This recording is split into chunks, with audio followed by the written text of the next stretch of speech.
Hi every one. ഇന്ന് spinach biscuit ഉണ്ടാക്കുന്നത് എങ്ങനെയാണെന്ന് നോക്കാം.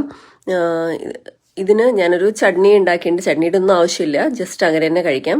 ഒരു 6-7 എഗ്ഗ് വേണം, മൊസറല്ല ചീസ്, ആൽമണ്ട് ഫ്ലവർ, പിന്നെ സ്പിനാച്ച്, പിന്നെ വേണ്ടത് ഗാർലിക്, ടോഫു, ബട്ടർ, പിന്നെ ചില്ലി ഫ്ലേക്സും ബ്ലാക്ക് പെപ്പർ, സോൾട്ട്, പിന്നെ കുറച്ച് ബേക്കിംഗ് പൗഡറും ഒരു 1/4 ടീസ്പൂണ്. ഇത് ഒരു തവ എടുത്ത് അതിൽ കുറച്ച് ബട്ടർ ഇട്ടിട്ട് അതിലേക്ക് ഗാർലിക് ക്രഷ് ചെയ്തിട്ട് പിന്നെ അരിഞ്ഞു വെച്ച സ്പിനാച്ചും കൂടെ ഇട്ട് നന്നായിട്ട് ഒരിത്തിരി ഉപ്പ് ഇട്ട് നന്നായി വഴറ്റി കൊടുക്കുക.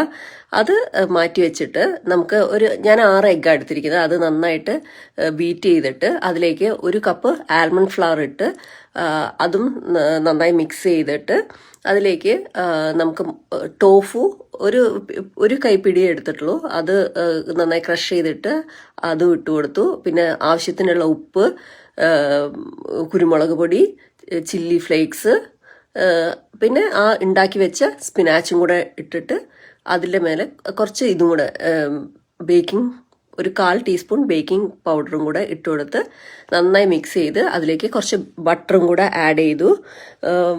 അത് എല്ലാം കൂടെ നന്നായി മിക്സ് ചെയ്യുമ്പം ഒരു ഡോ മാതിരി ആയിട്ടുണ്ട്. എന്നിട്ട് അതിന് മേലെ കുറച്ച് മൊസറല്ല ചീസും ആഡ് ചെയ്തു. പിന്നെ 2ാമത്തെ കപ്പ് ആൽമണ്ട് ഫ്ലവർ, ഇതിൽ 2 കപ്പ് ആൽമണ്ട് ഫ്ലവർ ആണ് ഉപയോഗിച്ചിരിക്കുന്നത്. എന്നിട്ട് അത് നമ്മൾ സ്കൂപ്പ് ചെയ്ത്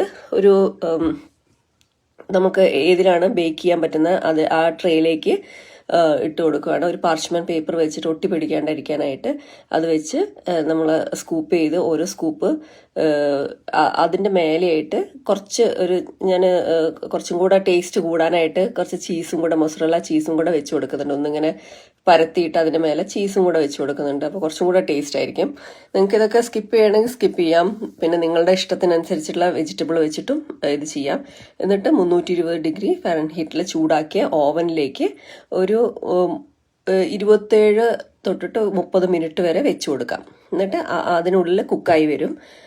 ഈസി ആയിട്ട് ഉണ്ടാക്കിയെടുക്കാൻ പറ്റുന്ന ഒരു സ്നാക്കാണ് ഇത്. നിങ്ങൾക്ക് ബ്രേക്ക്ഫാസ്റ്റ് ആയിട്ട് ഉപയോഗിക്കാം. ഹൈ പ്രോട്ടീൻ ആണ്. Hope you like the video.